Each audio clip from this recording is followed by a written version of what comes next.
Perkenalkan, nama saya Nur Sakinah dengan NPM 132501008. Di sini saya akan memaparkan materi dengan judul Sistem Endokrin. Sistem endokrin.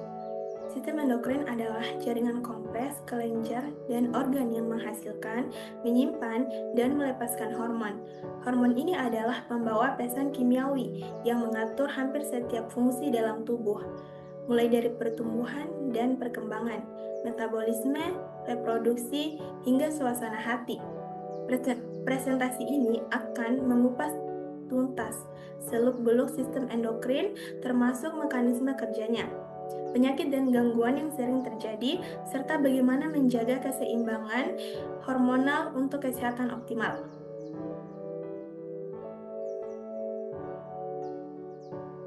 Selanjutnya, kita masuk kepada pengantar sistem endokrin atau jaringan komunikasi tubuh.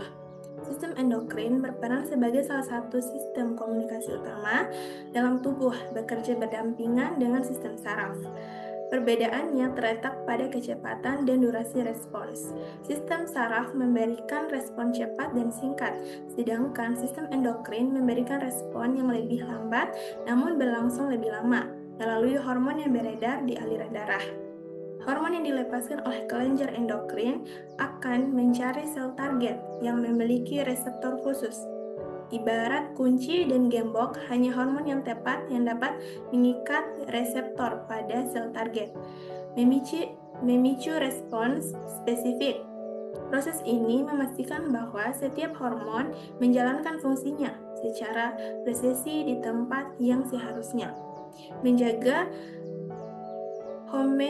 homeostatis atau keseimbangan internal tubuh.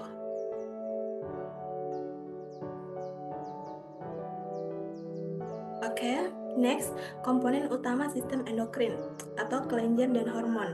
Yang pertama ada kelenjar pituitari, sering disebut kelenjar master, menghasilkan hormon yang mengatur kelenjar endokrin lainnya, seperti tiroid, adrenal, dan kelenjar reproduksi.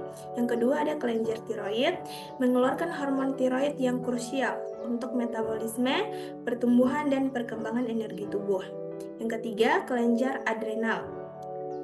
Dia terletak di atas ginjal, menghasilkan hormon seperti kortisol dan adrenalin yang mengatur respons stres dan metabolisme. Yang keempat ada pankreas. Dia memproduksi insulin dan glukagon yang berperan penting dalam menjaga kadar gula darah tubuh. Yang kelima atau terakhir yaitu kelenjar reproduksi, yaitu ovarium pada wanita dan testis pada pria, menghasilkan hormon seks, estrogen, progesteron, dan testosteron yang mengatur fungsi reproduksi dan karakteristik seksual sekunder. Setiap kelenjar endokrin memiliki peran spesifik dan dalam menghasilkan hormon yang esensial untuk fungsi tubuh yang harmonis. Keseimbangan produksi hormon ini sangat vital karena kelebihan atau kekurangan sedikit saja dapat menyebabkan berbagai gangguan kesehatan.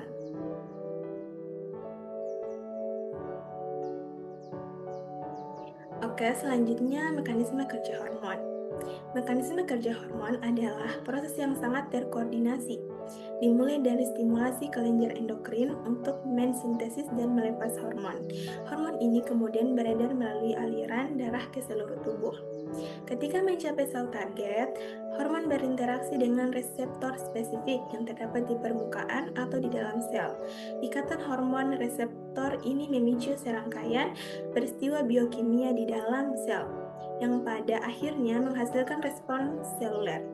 Respons ini bisa berupa perubahan ekspresi gen, aktivitas enzim, atau fungsi sel lainnya. Setelah menjalankan tugasnya, hormon akan dipecah dan dikeluarkan dari tubuh. Dan proses umpan balik, feedback, memastikan bahwa produksi hormon diatur sesuai kebutuhan untuk menjaga keseimbangan mekanisme umpan balik ini bisa positif, meningkatkan produksi hormon, atau negatif, menurunkan produksi hormon. Dengan umpan balik negatif menjadi yang paling umum untuk menjaga homeostasis.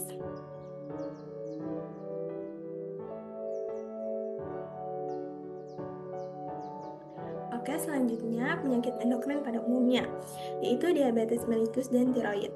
Diabetes mellitus. Diabetes mellitus adalah kondisi kronis yang memengaruhi cara tubuh mengubah makanan menjadi energi. Ini disebabkan oleh kurangnya produksi insulin oleh pankreas tipe 1 atau ketidakmampuan sel tubuh untuk merespon insulin secara efektif tipe 2. Gejala umumnya yaitu peningkatan rasa haus, sering buang air kecil, penurunan berat badan yang tidak sengaja, kelelahan dan penglihatan kabut. Komplikasi: penyakit jantung, kerusakan ginjal, kerusakan saraf, kebutaan, dan luka yang sulit sembuh. Penanganannya yaitu pengaturan pola makan, olahraga teratur, obat-obatan, atau suntikan insulin. Oke, selanjutnya gangguan tiroid. Kelenjar tiroid dapat mengalami dua kondisi utama, hipotiroidisme, tiroid kurang aktif, dan hipertiroidisme, tiroid terlalu aktif. Hipotiroidisme, kelenjar tiroid tidak menghasilkan cukup hormon tiroid. Gejalanya meliputi kelelahan, penambahan berat badan, kulit kering, dan sensitivitas terhadap dingin. Penanganan biasanya dengan terapi penggantian hormon tiroid. Yang kedua, hipertiroidisme. Kelenjar tiroid menghasilkan terlalu banyak hormon tiroid. Gejalanya meliputi penurunan berat badan yang tidak disengaja, detak jantung cepat, kegugupan, dan intoleransi panas. Penanganan dapat berupa obat antitiroid, yodium radioaktif, atau operasi.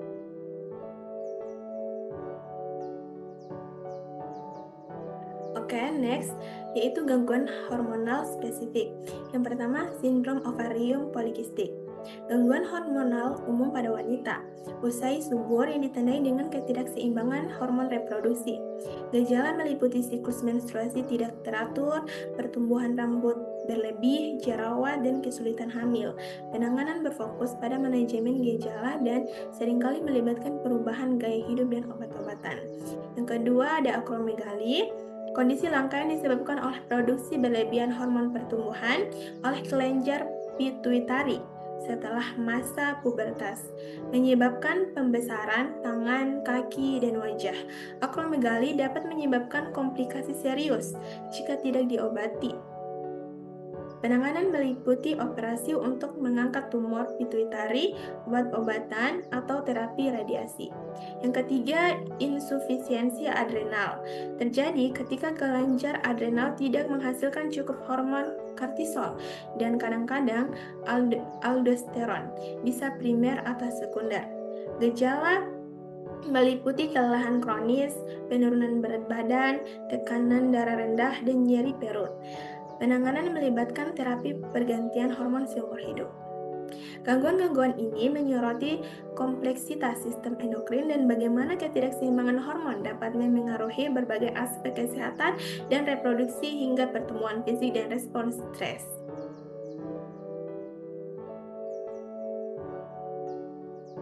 Selanjutnya, dampak kelainan endokrin pada pertumbuhan dan perkembangan.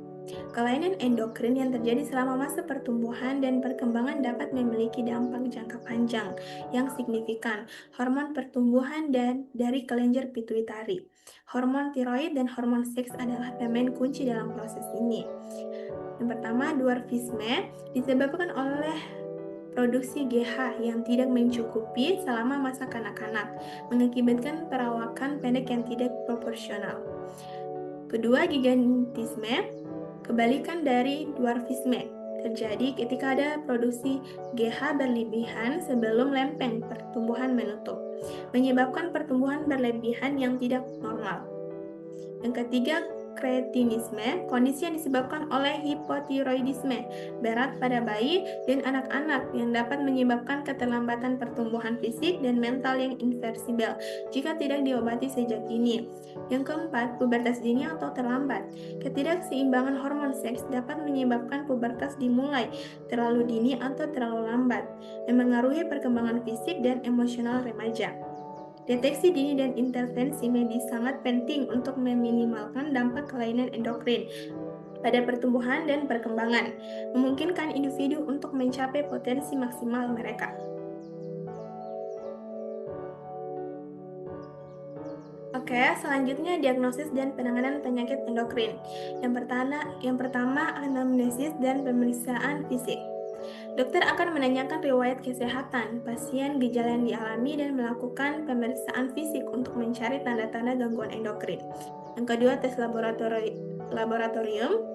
Pengukuran kadar hormon dalam darah atau urin adalah langkah diagnostik paling umum. Tes ini dapat mengidentifikasi kelebihan atau kekurangan hormon tertentu. Yang ketiga, ada tes stimulasi atau supresi. Untuk menguji respons kelenjar endokrin, pasien diberikan zat yang merangsang atau menekan reproduksi hormon, kemudian kadar hormon diukur. Yang keempat, pencitraan medis. Teknik seperti MRI, CT scan, atau ESG digunakan untuk memvisualisasikan kelenjar endokrin dan mendeteksi adanya tumor atau kelainan struktural. Yang kelima, biopsi. Dalam beberapa kasus, sampel jaringan dari kelenjar endokrin dapat diambil untuk pemeriksaan mikroskopis, terutama jika dicurigai adanya keganasan. Penanganan penyakit endokrin sangat bervariasi tergantung pada diagnosis, mulai dari terapi, pergantian hormon, obat-obatan untuk menekan produksi hormon, hingga operasi untuk mengangkat tumor atau kelenjar yang bermasalah. Pendekatan pengobatan seringkali bersifat jangka panjang dan memerlukan pemantauan rutin.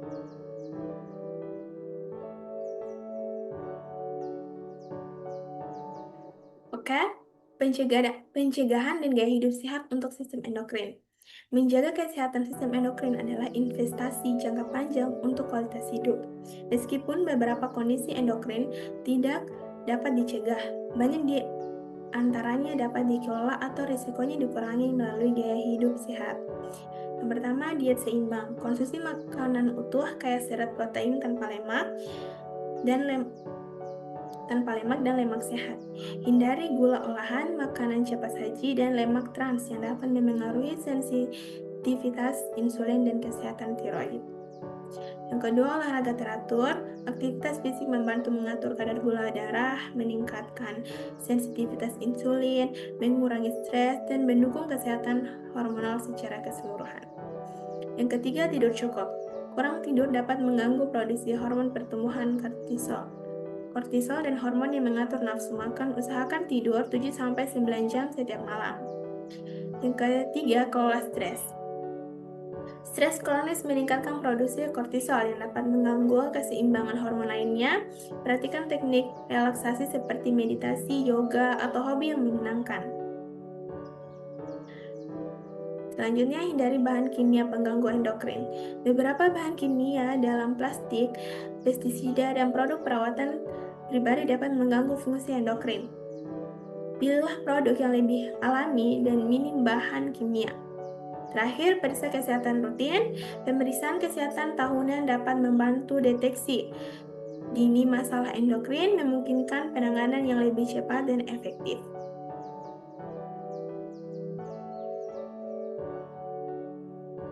Oke, yang terakhir, kesimpulan.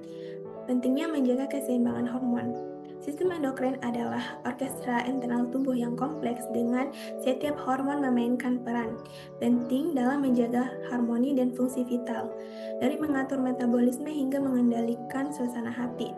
Hormon adalah pembawa pesan yang memastikan setiap sel dan organ bekerja secara optimal. Memahami peran kelenjar endokrin, mekanisme kerja hormon, serta berbagai penyakit dan gangguan yang dapat terjadi adalah langkah pertama menuju pengelolaan kesehatan yang lebih baik. Dengan deteksi dini, penanganan yang tepat, dan adopsi gaya hidup sehat, kita dapat meminimalkan risiko dan dampak kelainan endokrin, memastikan tubuh tetap berfungsi dalam keseimbangan sempurna. Ingatlah, kesehatan hormonal adalah fondasi untuk kesejahteraan fisik dan mental. Jagalah orkestra internal Anda agar tetap selaras. Baik, itulah materi presentasi mengenai sistem endokrin. Mohon maaf apabila ada kesalahan. Terima kasih.